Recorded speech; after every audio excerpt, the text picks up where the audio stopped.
4 दिवसापूर्वी असं कुणालाही वाटलं नव्हतं की एका ठिकाणी अजितदादांचा अपघात आणि दुसऱ्या ठिकाणी त्यांच्याच पत्नी सुनेत्रा पवार या उपमुख्यमंत्री पदाची जबाबदारी घेतली. म्हणजे दोन्ही घटना अशा इतक्या विचित्र आहेत.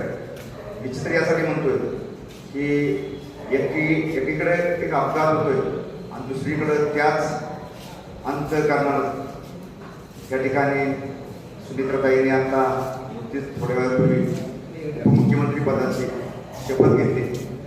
तरी फार कठीण काम आहे का, कारण अजितदादांचं काम बघितलं शिक्षणामध्ये असेल किंवा आर्थिक असेल, त्याचं फार मोठं महाराष्ट्राला काम दिलेलं आहे. खऱ्या अर्थानं यशवंतराव चव्हाणांचा वारसा म्हणून पुढं नेण्याचं काम जर तुम्ही केलं असेल तर ते आदरणीय अजितदादांनी केलेलं आहे. मला या ठिकाणी पत्रकारिता करत असताना आम्हाला या ठिकाणी नेहमीच मनामध्ये शेदर आहे, कायमस्वरूपी शेदर आहे की अजितदादांची आम्हाला एखादी चांगली बातमी करता आली नाही. कारण एक साधारण 1 वर्षापूर्वी अजितदादा या ठिकाणी त्यांचा दौरा होता. मला वाटते त्यावेळेला तालुकाध्यक्ष सारंग मानेची निवड झाली होती आणि त्यावेळेला अजितदादा कुंडलमध्ये येणार होते आणि आम्हाला ती बातमी समजली. आम्ही घाई गडबड त्या ठिकाणी आलो, परंतु अजितदादांचा पूर्वनियोजित कार्यक्रम असा असल्यामुळं अजितदादा त्या ठिकाणी न थांबता ती विट्याला निघून गेली आणि आम्हाला अजितदादा आले आणि अजितदादा गेले हीच बातमी करावी लागली. आणि आज या ठिकाणी त्यांची शोकसभेची बातमी करावी लागली. म्हणजे किती दुःखद घटना या ठिकाणी आपल्याला या ठिकाणी समजून येते. नुकतंच झालेलं तर कृषी प्रदर्शन असेल, त्या कृषी प्रदर्शनाच्या माध्यमातून सुद्धा प्रतिबाप्पांनी त्यांना निमंत्रण दिलं होतं आणि त्यांच्या माध्यमातून ते उद्घाटन सुद्धा होणार होतं. परंतु त्याच कालावधीमध्ये ऑलिम्पिक असोसिएशनच्या अध्यक्षपदाची निवडणूक जाहीर झाली आणि निवडणूक एकदम आटातटीची होती. त्यामुळं ती तारीखसुद्धा मला वाटते कॅन्सल झाली आणि त्यावेळेला सुद्धा आम्हाला सर्व पत्रकारांना एक भेटण्याचा योग होता असं आम्हाला वाटलं होतं. परंतु ते सुद्धा आम्हाला घेता आलं नाही, कारण का बरेचसे लोक या ठिकाणी येऊन गेली.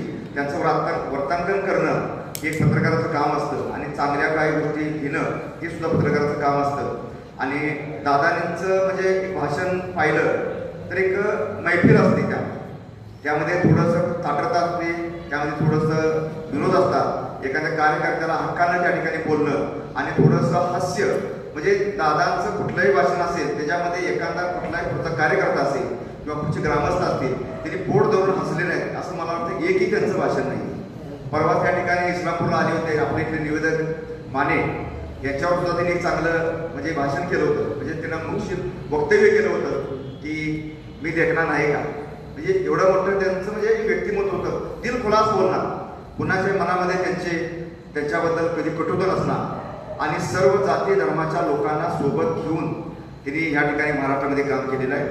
आता नुकतंच आपण त्याचं जिवंत उदाहरण बघायचं म्हटलं तर आताच मुस्लिम समाजाचे इतिसभाई नयकोडे यांना आमदार पदाची जर संधी कुणी दिली असेल तर ती मला वाटते अजितदादा पवार साहेबांनी दिली. कारण एवढ्या सर्वसामान्य कुटुंबातल्या व्यक्तीला सुद्धा आज एखाद्या व्यक्तीला आमदारपदी जर व्हायचं असेल तर अख्खी हयात जाते. परंतु दादाचं प्रेम सर्व समाजाला सोबत घेऊन गेलं पाहिजे, सर्व समाजाला न्याय दिला पाहिजे. तर या भूमिकेतून त्यांनी या ठिकाणी संधी दिली. आज त्याच पावलावर आज खरं तर म्हटलं तर आपण म्हणतो की फक्त राष्ट्रवादी काँग्रेस पार्टीची हानी नाही, तर ही संपूर्ण महाराष्ट्राची हानी. आणि अशा या कठीण प्रसंगामध्ये आज वास्तविक पाहता त्यांच्याबद्दल चांगलं बोलण्याचा योग आम्हाला आला पाहिजे होता, परंतु अशा या भावनिकतेमध्ये आम्ही त्यांच्यापुढं आज मला बोलण्याचा योग आला. खरंच जडांतकरणानं आज मी त्यांना आमच्या पलूस तालुका पत्रकार संघटना असेल, सांगली जिल्हा पत्रकार संघटना असेल आणि आमच्या सर्व पत्रकारांच्या माध्यमातून मी अजितदादांना या ठिकाणी भावपूर्ण श्रद्धांजली व्यक्त करतो आणि त्यांना चिरशांती लाभो एवढी मी सर्वांना